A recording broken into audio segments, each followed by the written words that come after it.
Welcome to the Silent Thinking Podcast, a space to slow down, breathe, and reconnect. Today I'm reading from Walking the Path, A Leader's Journey by Dr. Keith McNally, a reflective story about the inner journey of leadership. Just listen and let the stillness support you. The story continues.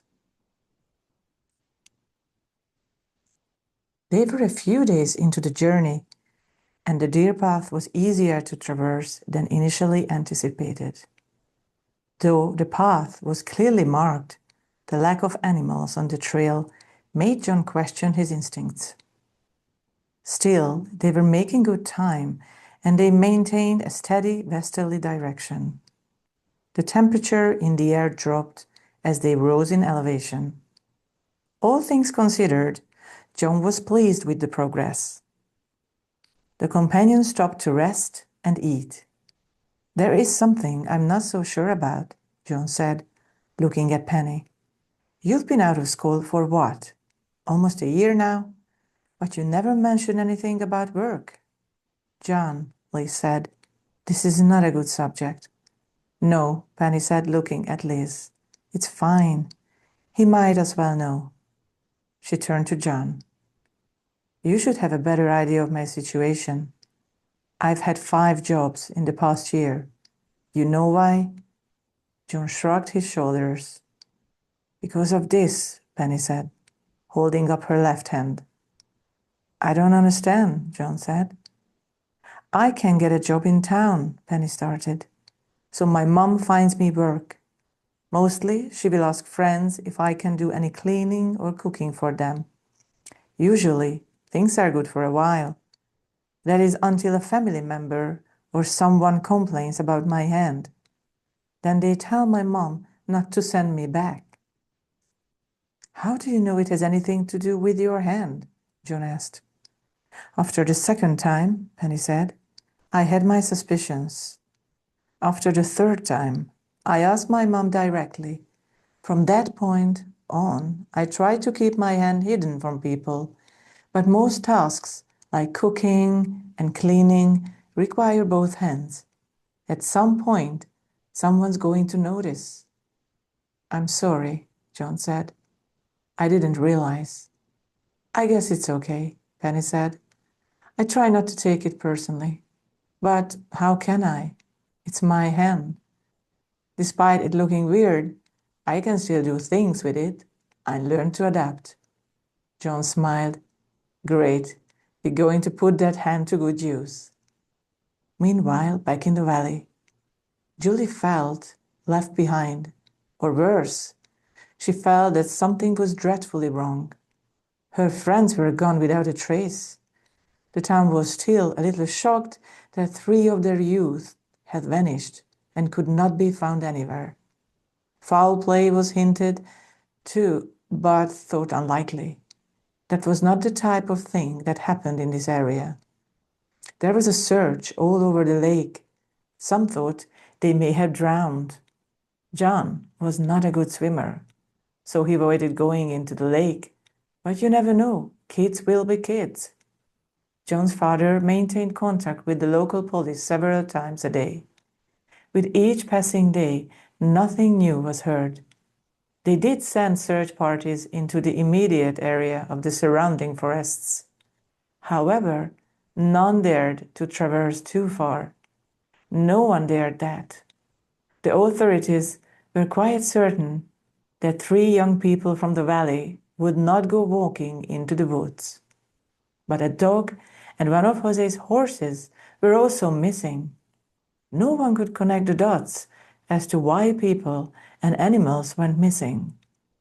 To keep suspicion away from Jose, he vowed to take revenge on anyone who took his Bessie. Given the rumors of his failing mental health, his comments were more comical than anything else. Still, it kept suspicion away.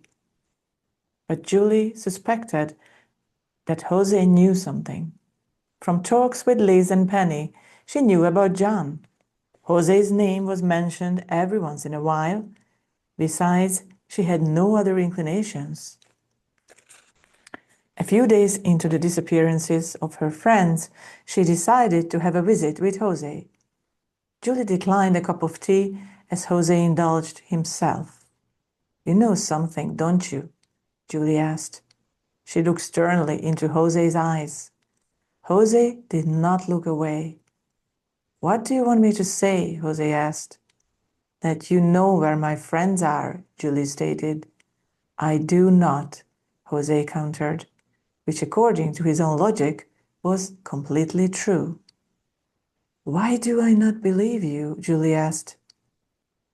"I'm not here to accuse you or anything.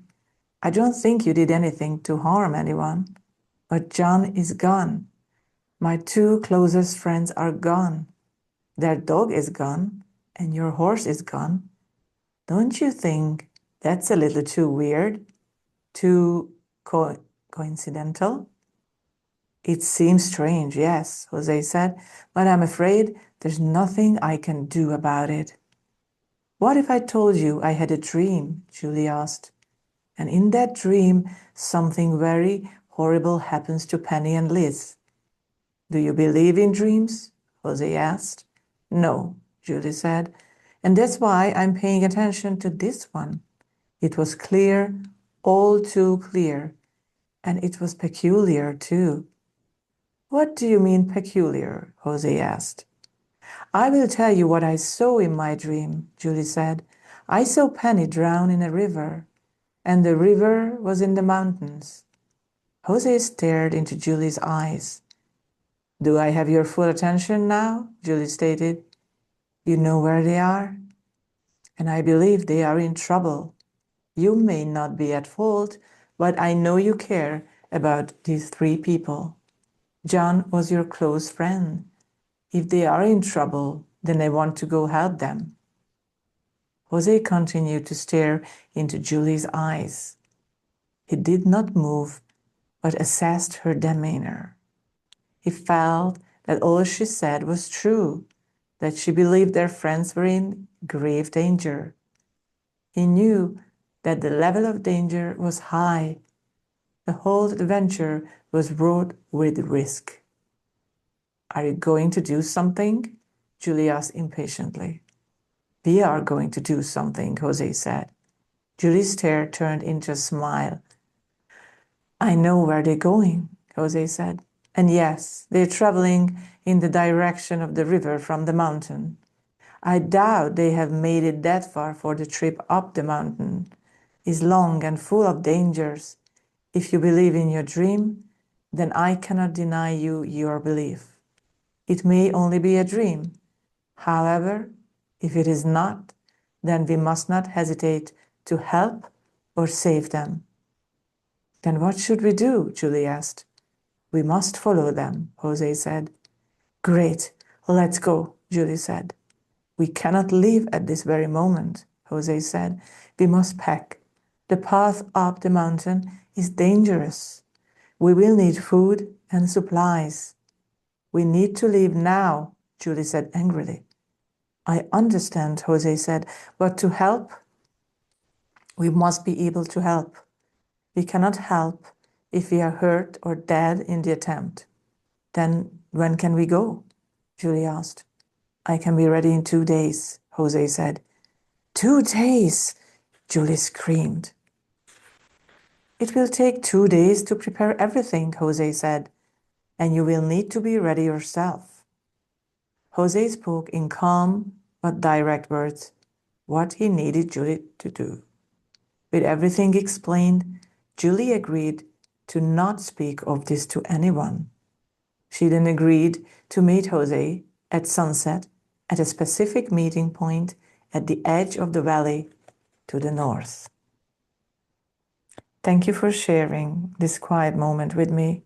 If this brought you peace, please subscribe to my YouTube channel, like the video, and share it with someone who might need a little stillness too.